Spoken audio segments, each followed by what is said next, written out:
Hello,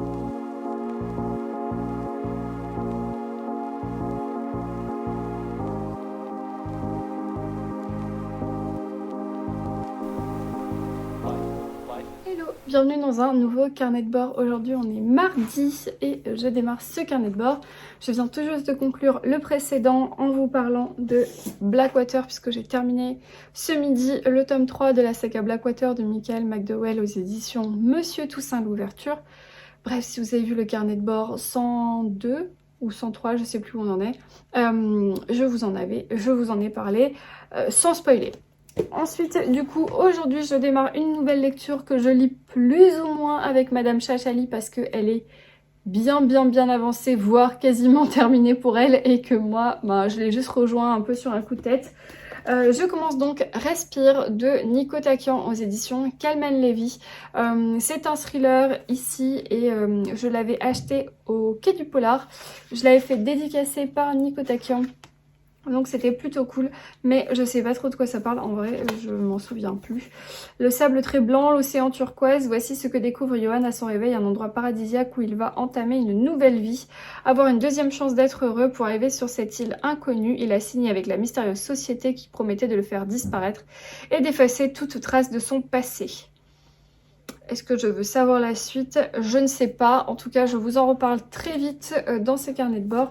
Mais voilà, c'est ma lecture du moment. Qu'est-ce que je peux vous dire d'autre? Il fait 294 pages.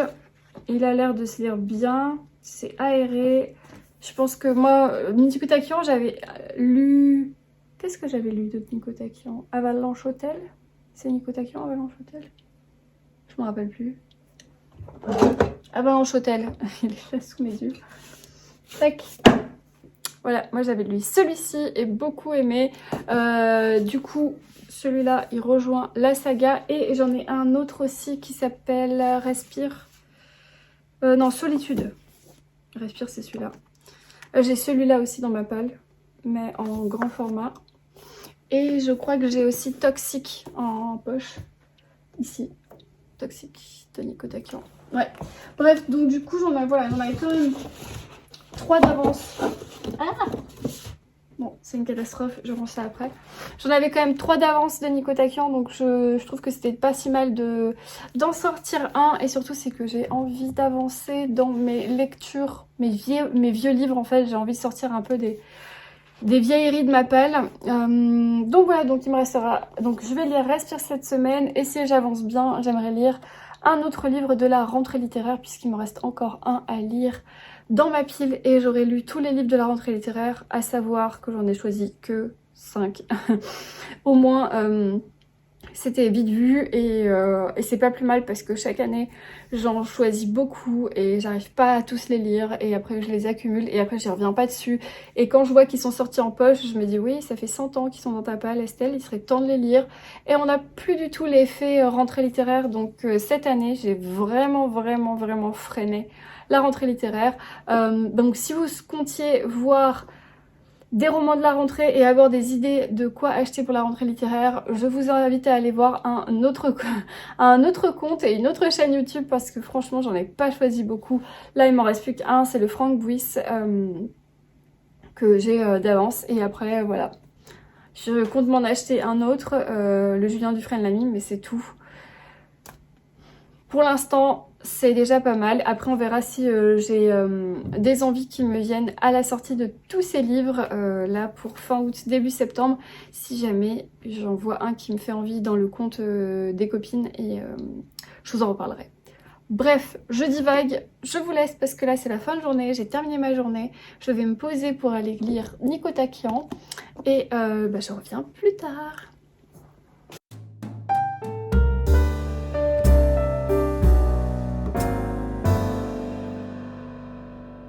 Hello, aujourd'hui on est mercredi et c'est le plein de matinée et j'ai un technicien qui est là pour m'installer la fibre. Priez pour moi, c'est le 5e rendez-vous. On va y arriver. Mais il pleut des cordes, le pauvre. Il travaille dehors, tout seul. Il pleut des cordes, mais il n'a pas annulé le rendez-vous. Il s'est présenté et il est très sympathique. Voilà, donc on y croit. On y croit. Il faut que je vous parle de ma nouvelle lecture. Alors oui, c'est un peu le bazar parce que le monsieur essaye de connecter là-bas, donc on a dû tout bouger. De ma nouvelle lecture qui est Respire de Nico Taquian, que j'ai commencé hier soir et j'en suis là. Page 203 sur 290, ça se lit hyper bien. Hyper bien, hyper bien. Quand je serai tranquille cet après-midi, je vous ferai un petit récap de l'histoire et je vous en parlerai mieux. Mais ça se lit super bien et par contre j'ai fait un peu des cauchemars quand même. Alors non pas que ce soit gore ou autre, mais en fait l'ambiance est tellement malaisante que ça m'a mis mal à l'aise cette nuit. Je sais pas, il y a un passage qui se passe sous l'eau qui est très malaisant et, et pas gore ou quoi, pas description, pas de trucs horribles et tout ça, juste qui vous met mal. Donc voilà, donc il fait 297 pages. Clairement, je vais le terminer aujourd'hui parce que je veux savoir la fin et je vous en reparle très vite. Et en attendant, on espère que ça marche. Well, this is my house. Et j'ai pas la fibre. Voilà, faut tout ranger maintenant.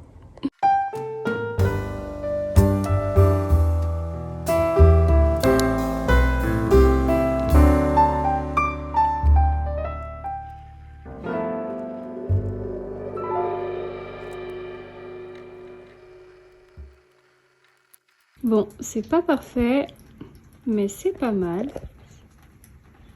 Pour une première. Bon, faut que je nettoie un peu au bord, mais...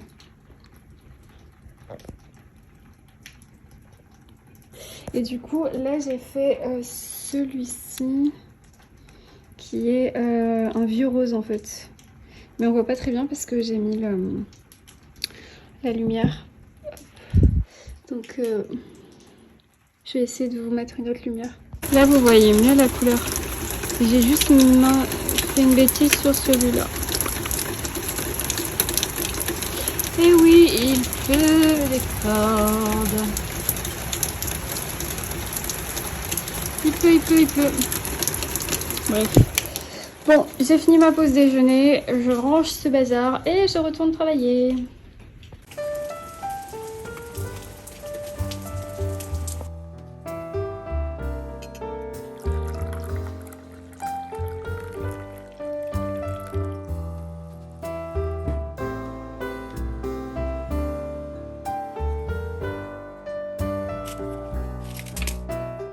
C'est ce thé-là que je suis en train de boire, qui s'appelle Emmenez-moi, que j'ai eu dans la T-Box du mois de juin, je crois. C'était la T-Box parisienne. Ce sachet est beaucoup trop mignon. Et le thé est vraiment pas mal. C'est de chez Comptoir Français, les thés. Voilà. On goûte ça aujourd'hui. Hop, on travaille et on a un temps caca.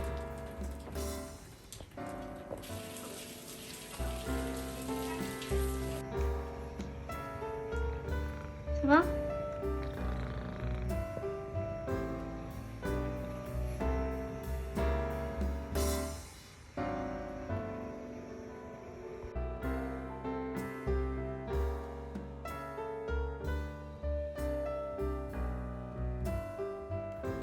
On est toujours mercredi, c'est la fin de journée. Je vais terminer mon thé, qui était très bon d'ailleurs, mais maintenant il est froid.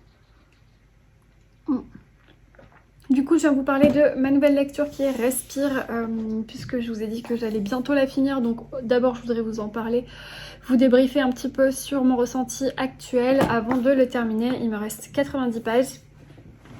Donc Respire de Nico Taquian que je lis avec Andy, Madame Chachali, même si elle va 10 fois plus vite que moi, puisqu'elle a terminé hier ou ce matin. De chez Kalman Levy. Donc dans cette histoire on va suivre un jeune homme qui s'appelle Johan, qui a un passé pas très cool, mais qui reste quand même hyper mystérieux parce que au stade où j'en suis, je sais pas encore très clair ce qu'il a fait dans le passé, mais il décide de quitter sa vie, de tout quitter et de faire confiance à une agence qu'il trouve sur le Darknet qui, pour La somme de 10 000 € change votre vie, c'est-à-dire qu'elle vous envoie très loin, dans un endroit où vous pouvez recommencer votre vie à zéro et quitter complètement votre passé. Sauf que donc du coup, pour cela, il faut prendre une espèce de petite pilule et quand vous vous réveillez, vous êtes dans l'endroit en question. Johan quitte tout et il prend cette pilule et il décide donc de faire confiance à cette agence qui s'appelle Blue Sky ou un truc comme ça. Et il se réveille sur une île qui a l'air paradisiaque. La mer est bonne, c'est du sable, il fait beau, il y a des palmiers, un peu de végétation, enfin voilà, il se réveille sur une île, trop bien. Sauf que en fait, cette île, elle recèle de nombreux mystères. Et surtout, c'est qu'en fait, chaque personne qui arrive sur l'île ont elles aussi un passif compliqué puisqu'elles choisissent la même voie que Johan qui est de tout quitter pour recommencer à zéro. Donc elles ont des noms d'emprunt, des faux noms et on leur assigne des métiers. Johan va devenir le détective Ashab. Donc du coup, il récupère la maison de l'ancien détective de l'île et il va être assigné à différents mystères. Sauf que Johan, il n'a pas envie de lâcher et il veut comprendre les mystères de l'île qui sont bien plus noirs que ce qu'on peut croire sur le papier glacé. Et donc du coup, c'est un peu cette quête, la quête de Johan contre les organisateurs de ce programme. Qui reste très mystérieux et en même temps la quête de vérité sur cette île, sur ses habitants, sur les disparitions, sur plein de choses et on est un petit peu embarqué dans ce tourbillon là et on rencontre donc différents personnages qui sont quand même relativement attachants.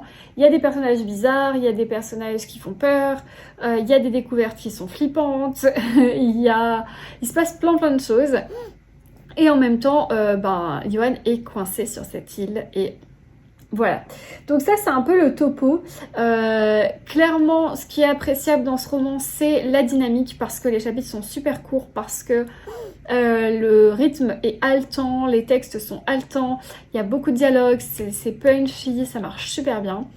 Le décor est très bien dépeint, on sent que Nico Takian, c'est un auteur qui fait aussi de la télévision. Il fait d'ailleurs des scripts pour des séries et ça se ressent parce qu'il a un œil cinématographique. Il vous donne énormément d'éléments visuels, donc au niveau de l'immersion, c'est super intéressant. Donc ça, j'apprécie beaucoup. Après, là, clairement, le mystère, il est à son comble et j'aimerais bien qu'on me fasse des révélations. Parce que là, je suis page 203. Et j'attends des révélations, donc peut-être que c'est juste après et que c'est ok. Mais voilà, je trouve que c'est pas que ça tire en longueur parce que tout ce qui s'est passé avant est clairement nécessaire. Mais là, j'ai vraiment hâte qu'il se passe des trucs et qu'on ait des révélations. Sinon, au niveau du scénario, le côté un peu île mystérieuse, surtout le côté... on est un peu bloqué là, on est observé ou pas, enfin, ça me fait beaucoup penser à un vieux roman de Bernard Werber qui s'appelle Nos amis les humains, ou Nos amis les hommes, un truc comme ça, que j'ai lu quand j'étais ado, donc il y a très longtemps, et ça me faisait penser un petit peu à ça, donc je vais pas en dire plus pour ceux qui l'ont pas lu, mais voilà, il n'y a que le décor qui est un peu différent, mais sur le concept, je trouve que c'est un petit peu pareil, après avec des choses différentes, parce qu'ici il est aussi question de nouvelles technologies, et de politique, alors que dans Nos amis les humains, c'est plutôt la relation sociale, les relations sociales et humaines qui prônent. Donc bref, donc je vais essayer de le finir aujourd'hui, mais clairement ce sera pas difficile parce que ça se lit trop bien. Donc je vais lire ça maintenant et je vous en reparlerai quand je l'aurai terminé. Voilà, j'ai été à la boîte aux lettres sous la pluie, j'ai bravé la pluie pour aller voir si j'avais reçu quelque chose, mais... il n'y avait que du courrier. Et sinon, je n'ai toujours pas la fibre, mais vraiment, je suis pas loin parce que il manque plus que un raccordement. Et après, on devrait être ok, mais il faut encore faire quelques petits travaux. Voilà, c'est pas toujours simple d'installer la fibre quand vous êtes dans une maison qui est un peu loin de la route et des raccords et tout ça. Mais on va y arriver. Je pense que c'est un élément très important à cette vidéo, c'est de savoir si j'ai la fibre ou non. Donc, comme ça vous intéresse passionnément, je vais m'arrêter là et je vous retrouve plus tard.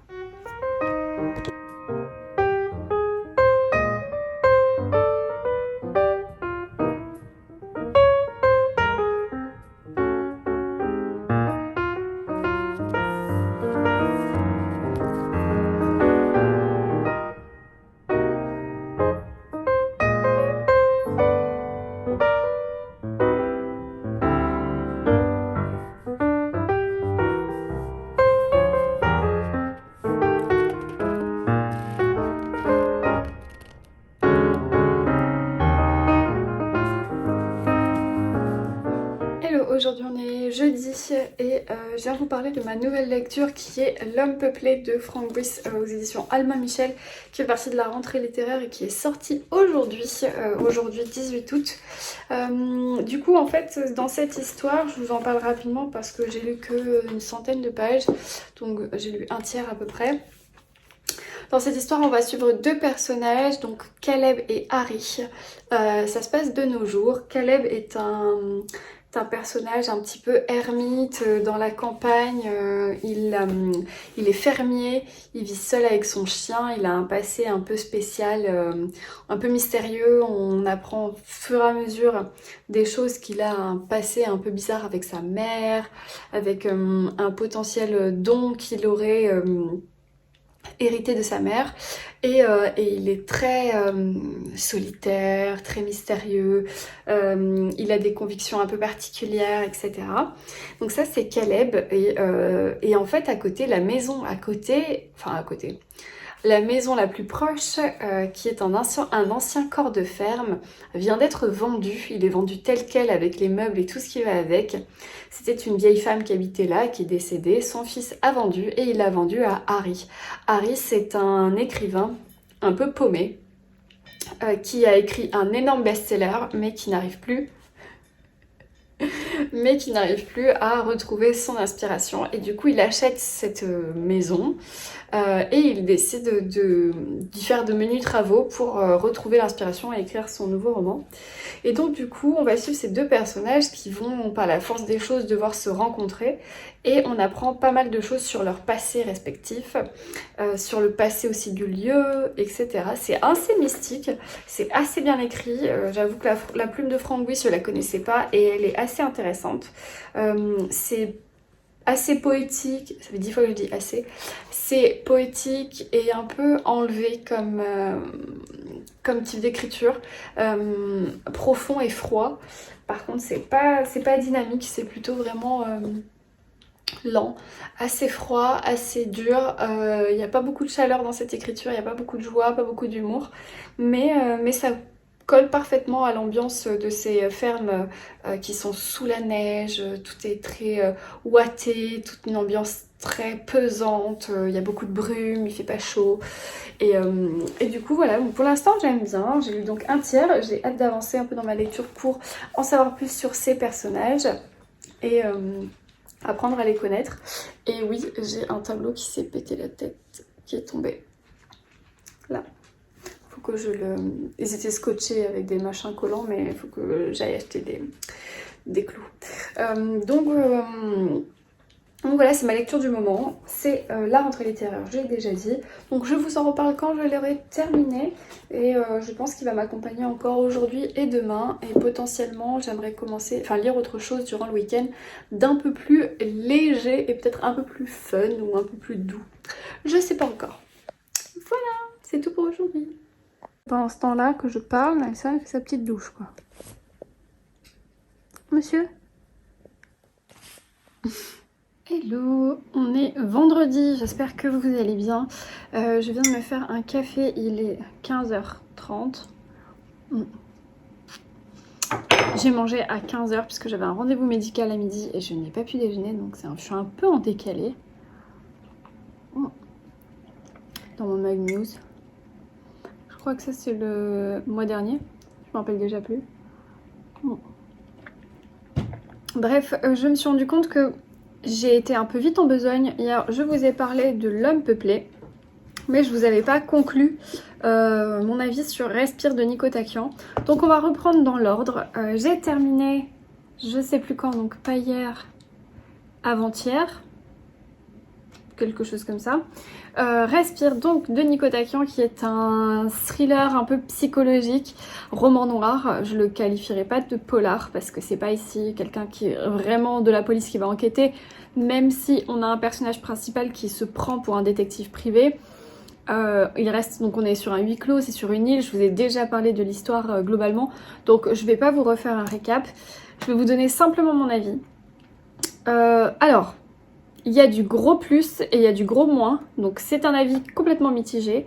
Le gros plus, c'est la qualité d'écriture, le rythme, l'œil cinématographique, l'ambiance, l'immersion, vraiment, la description des personnages, le caractère des personnages, donc leur psychologie, en fait tout ce qui va s'articuler autour du décor au top, le rythme au top, l'écriture, rien à redire, addictif, franchement haletant, tu reviens à ta lecture, c'est des chapitres courts, c'est punchy et tout. Donc ça c'est vraiment les gros plus. Et là vous dites, alors c'est quoi le moins? Bah le moins c'est la fin. Pour moi, ce roman, il m'a tenu en haleine jusqu'au bout. J'avais envie de savoir, je l'ai dégommé. Et la fin, non, non, ça m'allait pas. La fin pour moi, sans vous révéler bien sûr, la fin est très rapide. Ce qui se passe, c'est que on va avoir, allez, 150, 160 pages. Alors le roman est court, hein, il fait... Je vous le redis quand même, 290 pages. Il y a au moins 160 pages de description, vraiment, où on commence à comprendre le mécanisme de cette île, de comment ça se passe, qui sont ces personnages, les mystères. Donc on est vraiment... Tu sais, la tension, elle monte pendant 170 pages. Après, il se passe un truc, tu dis, ok, c'est bon, je crois savoir. Mais tu sais, tu t'attends à d'autres rebondissements. Et donc on va dans une direction pendant une petite centaine de pages. Et là pendant 50 pages, les 50 dernières, c'est la révélation finale. Tout va hyper vite. J'ai relu plusieurs fois les chapitres parce que je me dis mais j'ai pas compris. Tout allait très très vite. Et en fait, le dénouement, bah c'est du déjà vu. C'est du réchauffé. On a déjà vu ce genre de twist en fait. Non. Non, non, non. Voilà. Donc, bon. À part cette fin qui ne m'a pas du tout convaincue, je garde un bon souvenir de ma lecture. Parce que franchement, c'est que la fin qui va pas. Toutes les autres qualités d'écriture sont là. Nico Takian, c'est un auteur que je continuerai de lire. C'est pas parce que je n'ai pas apprécié cette fin, ni cette idée-là qu'il a eue sur ce dernier twist qui m'a pas convaincue que j'arrêterai de lire Nico Takian. J'en ai d'autres dans ma palle d'ailleurs et je les lirai avec plaisir parce que je sais qu'il y a quelque chose, un travail derrière que j'apprécie beaucoup. Donc, avis mitigé pour Respire de chez Kalman Levy. Pour l'instant, il est disponible uniquement en grand format. C'est un roman que j'ai lu avec Angie, Madame Chachali. Et Angie, bah, elle a eu le même ressenti que moi. Alors elle, carrément, elle a eu une référence d'un film où il y a un peu le même twist. Donc du coup, c'est vrai que, bon, j'avais pas la ref, puisque vous savez, je suis un petit peu nulle en cinéma. Donc j'avais pas la ref, mais c'est vrai que le schéma est quelque chose que j'avais déjà lu quelque part et déjà vu. Donc pas trop de surprises sur cette fin. Et maintenant, tous ceux qui sont en train de le lire me disent « Mais Estelle, tais-toi ! Tu viens de nous gâcher la lecture. I am so sorry, but c'est comme ça, fallait bien que je vous en parle. » Donc, après Respire, j'ai dit, bon, c'est bon, je lis le dernier livre de la rentrée littéraire que j'avais sous la main, qui est donc L'homme peuplé de Frank Brice. Hier, je vous ai dit que j'avais déjà avancé un petit peu et que j'attendais un peu de dynamisme. Eh bien, j'ai pas mal avancé hier puisque j'ai lu jusqu'à la page 170. Et à la page 170, il était 21h. Et je me suis dit, mais en fait, je m'ennuie comme jamais dans cette histoire.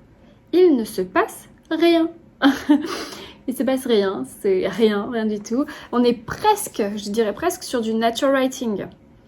C'est-à-dire que c'est un roman ultra contemplatif.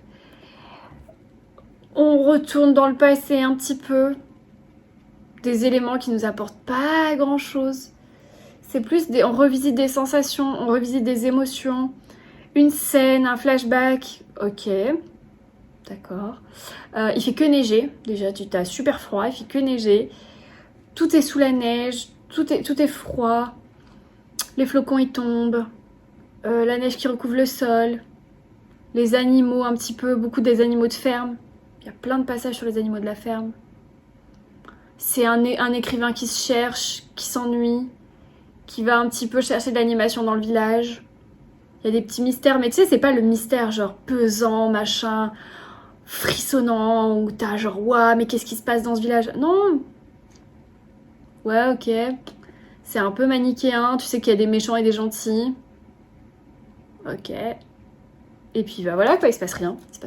Donc au bout de 170 pages, je me suis dit bon, option 1, je continue, je m'accroche, je lis tout, mais quitte à m'endormir sur ma lecture et le faire traîner jusqu'à la fin du week-end. 2, j'abandonne. Or, j'étais un petit peu déçue parce que j'ai déjà abandonné 2 lectures de la rentrée littéraire et c'est très rare quand j'abandonne des livres. Option 3, je lis un peu en diagonale pour voir ce qui se passe. Si le rythme reprend, je reprends ma lecture et s'il ne reprend pas, bah, je termine en diagonale. J'ai choisi l'option 3. J'ai avancé un petit peu en diagonale pendant 50 de pages. J'ai loupé aucun élément, hein. Je vous avoue que j'ai rien loupé.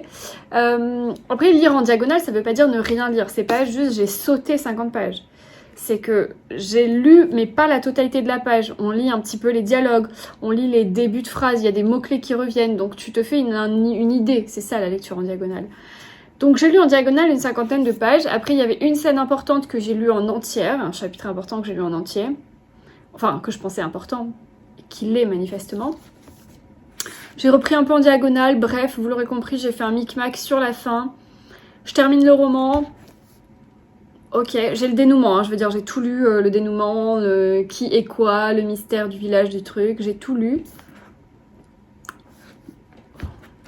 Sans intérêt. Je sais pas, je suis passée clairement à côté, C'est un roman hyper contemplatif, je m'attendais pas à ça. Je m'attendais à un peu d'action, un peu de mystère, un peu une nostalgie du passé, ok, mais une nostalgie qui te tire les larmes, quoi. Là, alors après, l'écriture est indéniablement poétique. Frank Buist, il a une très belle écriture. Vraiment, il a une sacrée plume. Je suis admirative parce que c'est à la fois fluide, il s'adapte au public et en même temps, c'est très bien travaillé. Donc je suis convaincue que c'est un auteur qui sait très bien écrire, mais cette histoire, elle m'a pas du tout parlé.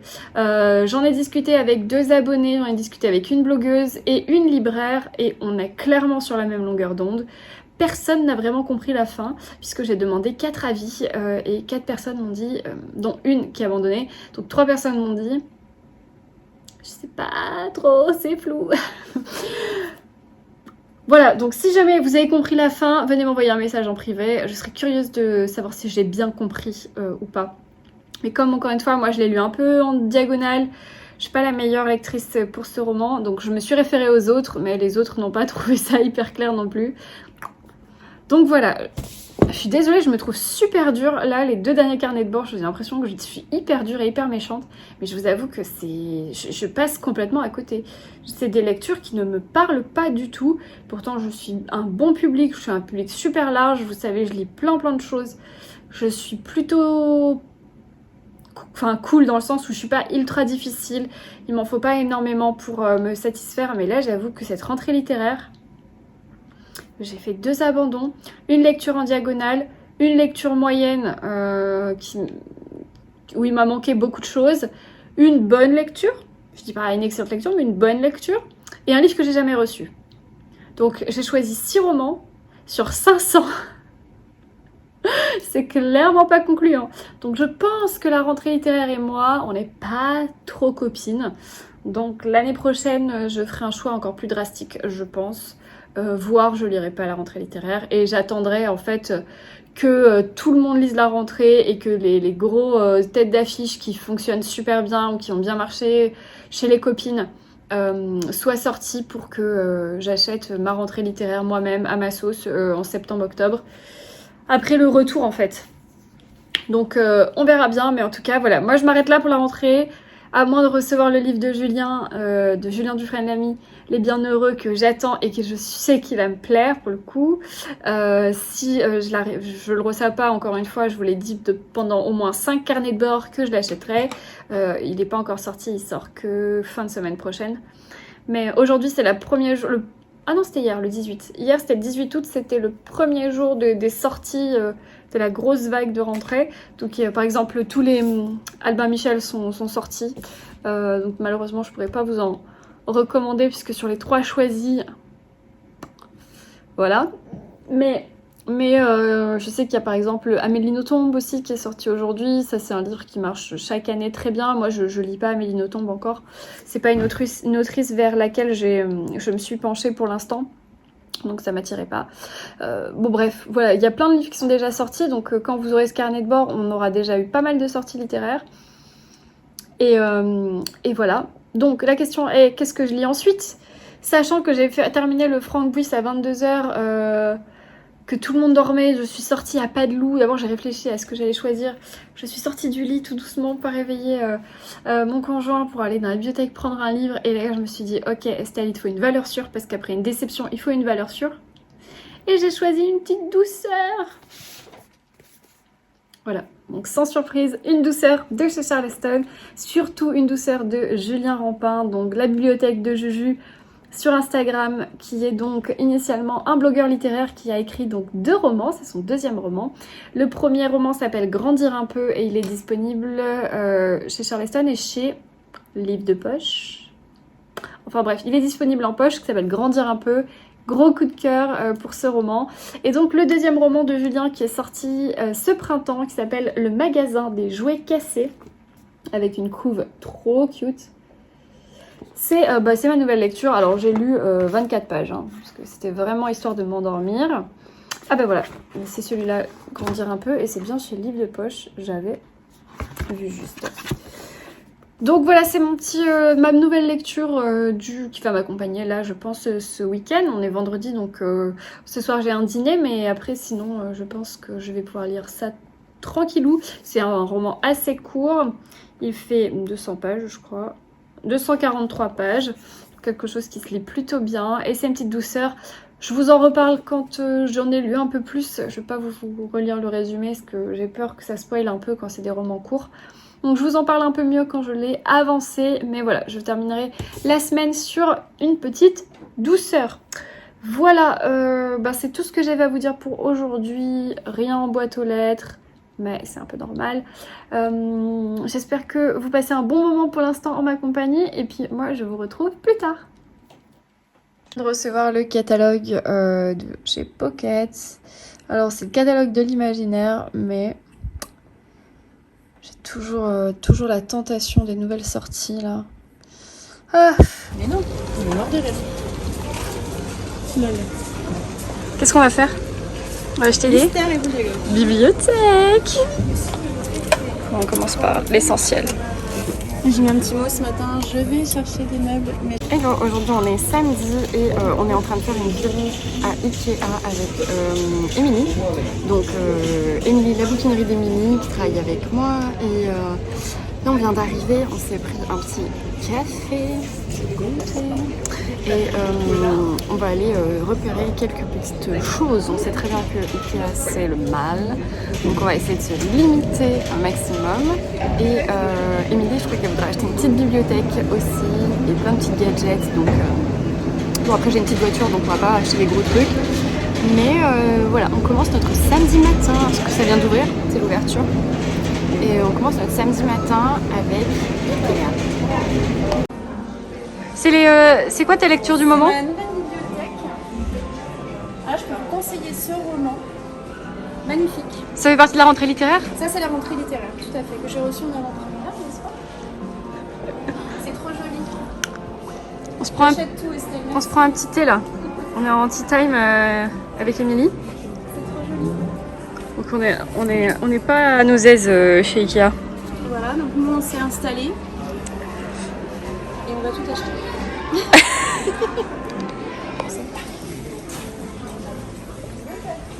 On y va?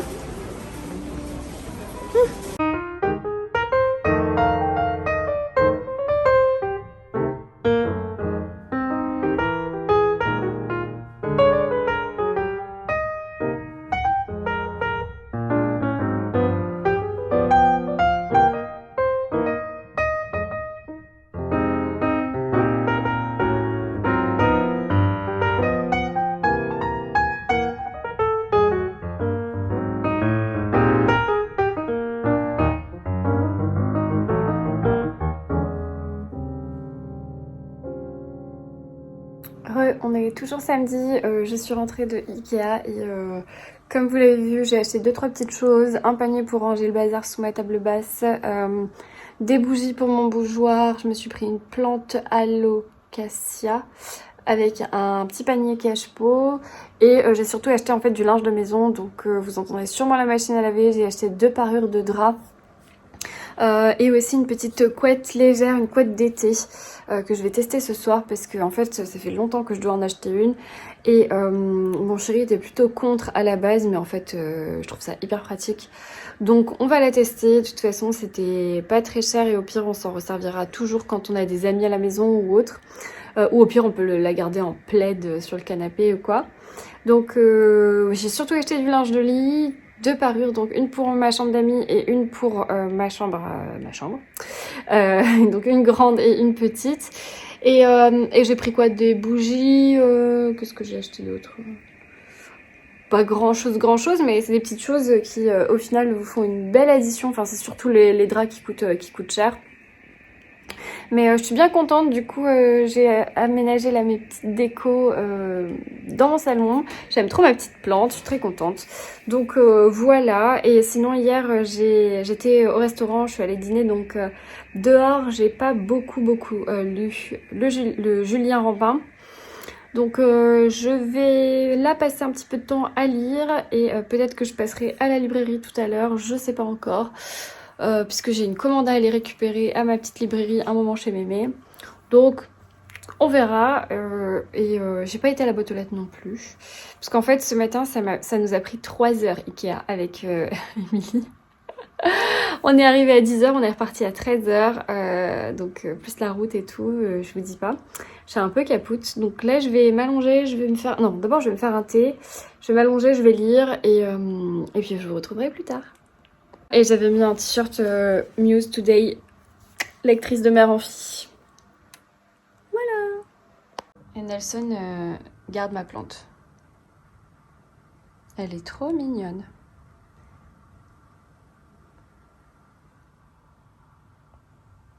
T'es fatiguée? C'est dur ta matinée?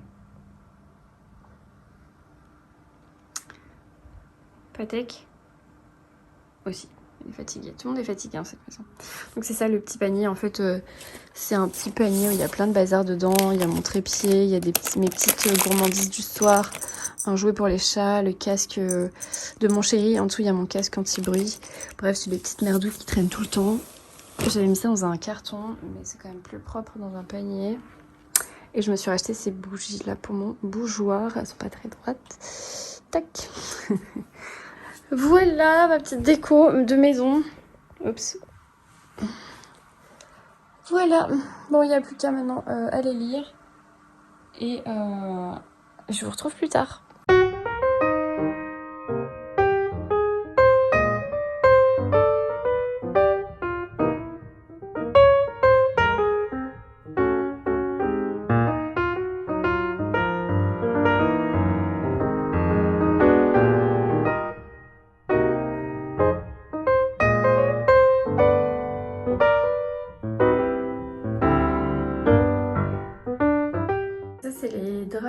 Que j'ai acheté chez Ikea, les nouveaux draps, donc du coup je les ai lavés hier soir.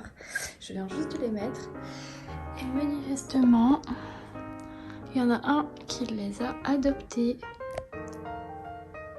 T'es bien là mon bébé? Oh, je t'embête. J'adore la couleur.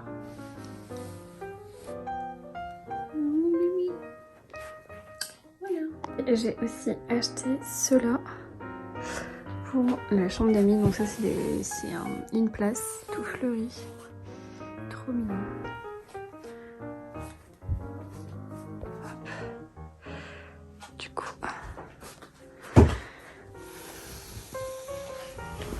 avec la petite thé.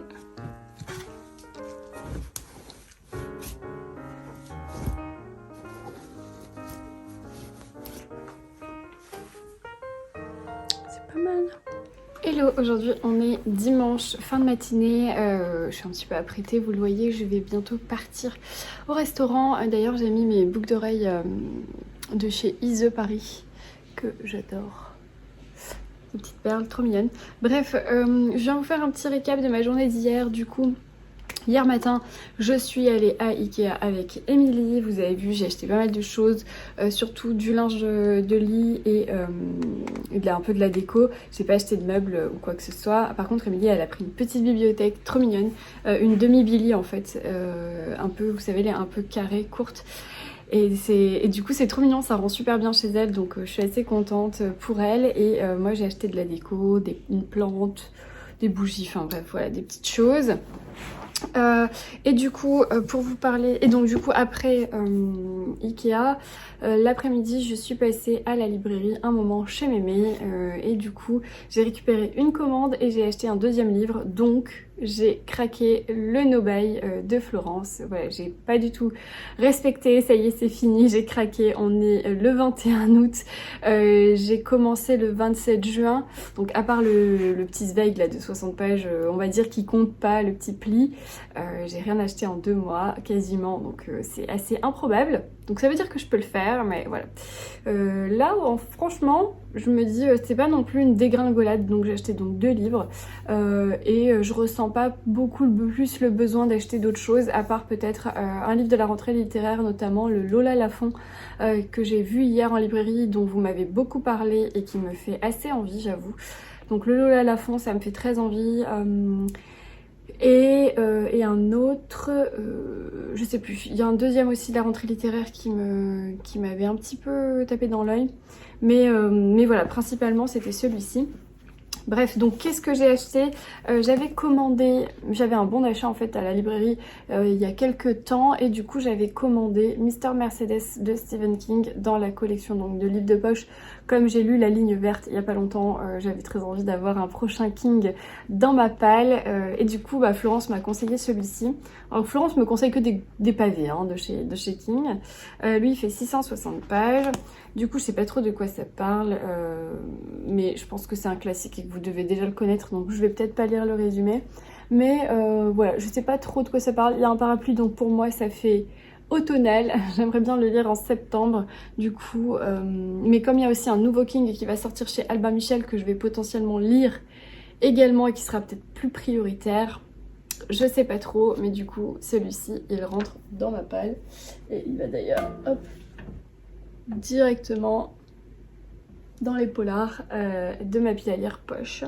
Et du coup ce que j'ai acheté, j'ai pas pu résister, c'est le tome 4 donc de la saga Blackwater qui s'appelle La Guerre de Michael McDowell aux éditions de Monsieur Toussaint Louverture. Voilà, j'ai lu le tome 3 là, vous le savez, cette semaine, enfin la semaine dernière, ou je sais plus quand, je l'ai fini lundi je crois. Je l'ai fini lundi, donc cette semaine, et j'ai très envie de savoir la suite parce que le tome 3 était très intense, très addictif, donc j'ai vraiment envie de savoir la suite. Et j'ai envie d'enchaîner la fin de la saga, même si j'aime bien faire durer aussi. Donc là c'est le tome 4, La Guerre. Je trouve qu'il y a des détails trop classe. Et ça, je pense que c'est Elinor. Bref, trop classe. Voilà, donc à suivre. C'est bien le tome 4? Oui, La Guerre. Oui, c'est ça. La fille qui a hésité. Et du coup, le tome 5, ça s'appelle La Fortune, et le tome 6, La Pluie. Voilà, donc il m'en restera encore 3 à lire. Celui-là aussi, j'aimerais bien le lire soit fin août, soit en septembre, histoire d'avoir un peu un tome à chaque fois, tous les 15 jours, 3 semaines à lire. Donc celui-ci également, il va dans la palle de mes livres de poche polar. Voilà, donc ça c'était mes achats. Et sinon, du coup, au niveau de ma lecture, j'ai commencé le magasin des jouets cassés de Julien Rampin aux éditions Charleston, où j'ai lu une centaine de pages sur 250, 240. Donc en fait, on va suivre plusieurs personnages ici dans un même immeuble. On va avoir donc principalement Lola, qui est une jeune maman avec son petit garçon qui s'appelle Léon, qui vient tout juste de se séparer du papa de Léon, et du coup elle vient d'aménager en maman célibataire dans l'immeuble. Et bien elle ne le vit pas très bien, cette vie de maman célibataire. Donc on va suivre vraiment un petit peu elle, la redécouverte de sa vie en tant que maman célibataire. Dans l'immeuble, on a aussi Martine qui a un magasin de jouets ancien dont la réputation n'est pas terrible. Martine, c'est une personne qui habite au rez-de-chaussée et qui est un petit peu la gardienne de l'immeuble et qui ficanasse clairement tout et tout le temps. Elle est là, elle regarde par le trou de la serrure, elle observe tous les habitants, etc. Donc il y a ce personnage-là. Et ensuite, on a aussi Pierre-Henri, Paul-Henri, je crois. Oui, Paul-Henri, c'est un vieux monsieur qui est féru de littérature et qui a un blog Instagram, qui est à la retraite et qui fait assez rire. Et c'est un peu la petite douceur et la bonne humeur de l'immeuble. Voilà, donc après, il y a plein d'autres personnages annexes, mais je pense qu'on va vraiment suivre ces trois-là. C'est un roman, c'est un petit bonbon, une douceur, ça fait vraiment écho à Grandir un peu, le premier livre qu'avait écrit Julien. Et franchement, ça se lit tout seul, c'est tout doux, c'est tout mignon. J'aime beaucoup, donc voilà, j'espère le terminer aujourd'hui. Il me reste 140 pages à peu près. Mais c'est pas impossible parce que ça se lit vraiment très bien et je suis très contente de retrouver la plume de Julien dans ce deuxième livre. Du coup, parce que j'allais dire tome, mais non, ça ne se suit pas, c'est pas les mêmes personnages. Et voilà, donc c'est tout ce que j'avais à vous dire pour aujourd'hui. Je vous retrouve plus tard. Hello, aujourd'hui on est mardi, c'est la fin de journée. Je viens de me faire un deuxième thé puisque je l'ai bu presque d'un trait. Du coup, je l'ai recommencé. C'est dans mon mug Agatha Christie que je ne présente plus.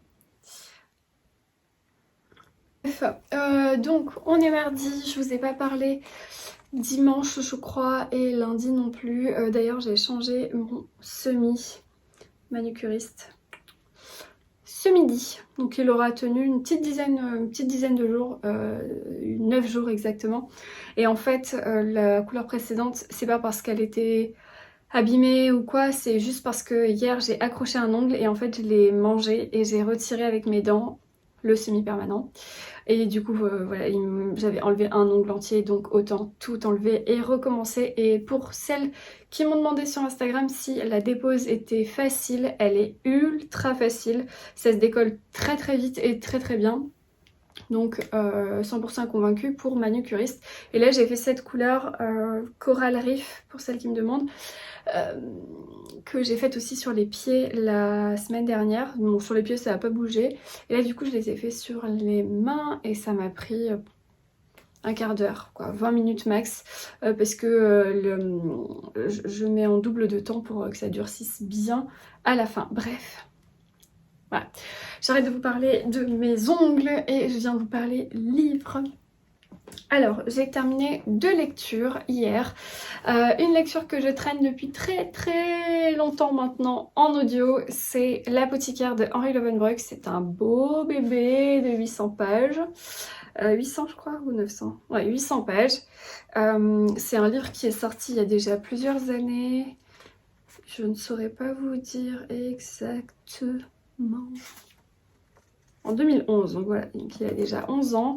Je l'avais acheté un petit peu par hasard puisque quand j'étais à Brive avec les copines, Henri Lovenbroek venait de sortir le 3e volume de sa saga des Loups des Cordeliers que j'avais déjà acheté en octobre à Saint-Laurent-du-Var, au salon du livre de Saint-Laurent-du-Var, spécial polar. Et du coup en fait sur le banc de présentation il restait que 2 livres de Henri Lovenbroek que je n'avais pas. Donc un que les copines ont pris, je crois que c'est J'irai tuer pour vous, un truc dans le genre, mais qui m'attirait pas plus que ça. C'est un polar contemporain. Et du coup il y avait celui-ci qui est un polar, pas vraiment un polar, plutôt une enquête / quête historique. Et clairement c'est un énorme coup de cœur pour l'apothicaire. J'ai adoré cette histoire, j'ai adoré cette prose, j'ai adoré le personnage principal de l'apothicaire, donc Andrea. J'ai adoré les 2 compagnons qui sont avec lui. Cette quête, elle est incroyable. On va traverser le temps, on va traverser les religions, on va traverser géographiquement la France, on va traverser de nombreuses aventures et épopées. C'est incroyable la connaissance biblique, historique, théologique d'Henri Lovenbroek dans ce livre. Moi j'ai eu une éducation religieuse et il y a beaucoup de références bibliques ici que je connais mais que j'ai envie de dire le commun des mortels n'en a pas toujours connaissance. Et je trouve que mêler ça dans une enquête historique qui se passe en 1313 en France, bref, c'était incroyable. Donc pour vous faire un topo rapidement de l'histoire, on va suivre en fait dès le début Andreas Saint-Loup qui est un apothicaire de Paris. On est en 1313 et au début du roman, il se fait arrêter pour hérésie. Ok, on sait que Andreas Saint-Loup n'est pas un très grand fervent de la religion catholique.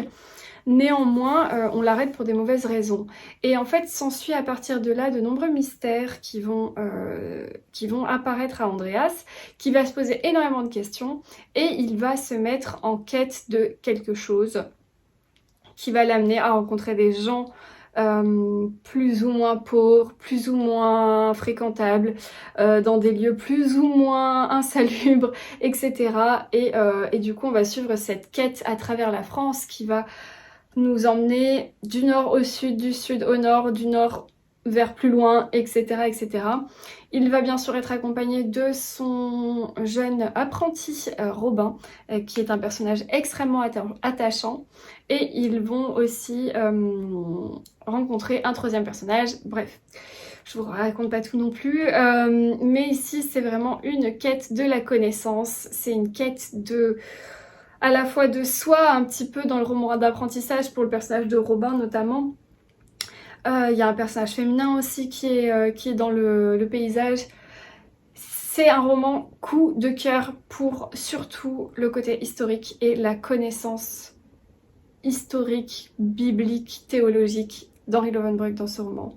Si c'est des sujets qui vous parlent, si vous avez envie de parler de gnosticisme, si vous avez envie de parler de références bibliques, tout ça mêlé dans une enquête, hein, bien sûr, ici il y a une enquête, une aventure, c'est le livre qu'il vous faut, c'est génial. Et franchement, le fait que je l'ai écouté sur Audible n'a fait qu'apporter du plus parce que je trouve que le lecteur est génial. Le lecteur, la voix, en fait, le monsieur qui lit sur Audible est génial.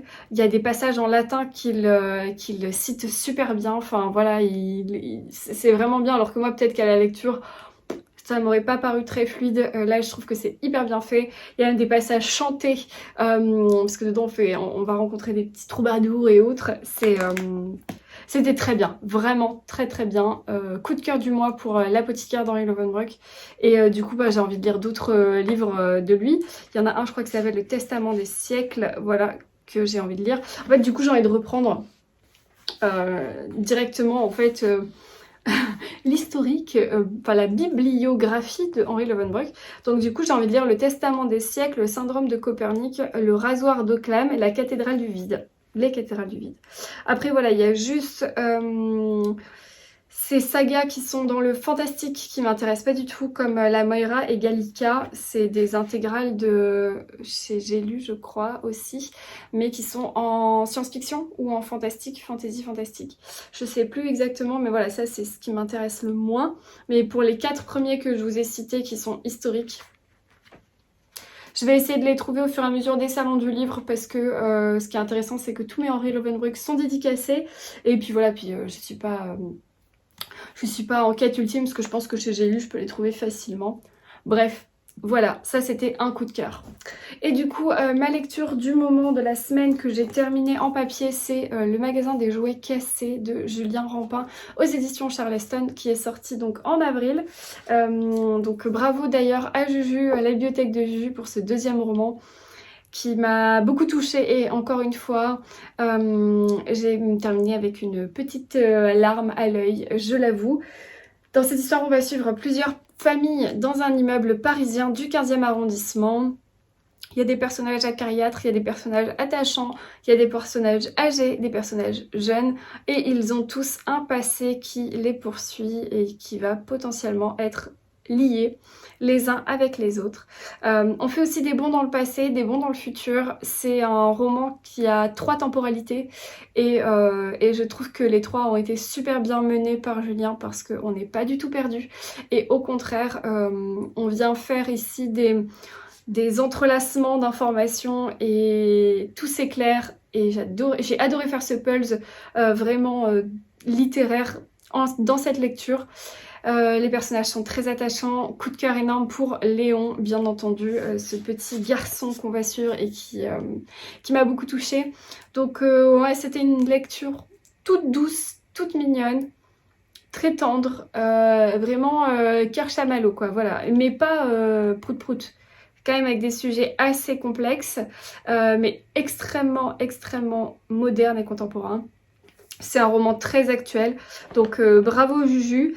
Et d'ailleurs, si vous n'aviez pas connaissance de son précédent qui est Grandir un peu, que j'avais encore plus aimé je pense, mais parce que ça c'est vraiment le personnage de Raymonde, si je dis pas de bêtises, le personnage de la vieille dame que j'avais vraiment adoré, qui avait remporté vraiment mon cœur. Ici je l'ai un peu retrouvé avec Paul-Henri, mais c'est encore différent. C'est deux romans complètement différents, même s'il y a des sujets qui vont être plus ou moins les mêmes. Ils vont être abordés de façon complètement différente et ça a été très bien fait par Juju. Bref, allez-y, foncez si vous aimez vous faire du bien avec une petite lecture pour terminer vos vacances d'été. Je pense que le magasin des jouets cassés de Julien Rampin fonctionne très bien. Ou alors Grandir un peu, ça fonctionne super bien aussi. Et il est dispo chez Livre de Poche. Voilà, donc ça c'était mes deux lectures terminées hier. Donc je suis contente de terminer ce carnet de bord avec ces deux très bonnes lectures qui sont complètement différentes d'ailleurs, hein, parce qu'un roman historique et un roman contemporain complètement différents, mais tout autant aimé, j'ai envie de dire. Voilà, je pense que je vais m'arrêter là, de conclure ce carnet de bord. J'espère que vous avez passé un bon moment, vous avez noté des lectures. J'ai été en librairie, j'ai craqué cette semaine. J'ai fait 3 bonnes lectures. Bref, j'espère que ça vous a plu. Je vous retrouve la semaine prochaine dans un prochain carnet de bord. En attendant, je vous souhaite de merveilleuses lectures, un très bon week-end, une très belle semaine. Et je vous dis ciao!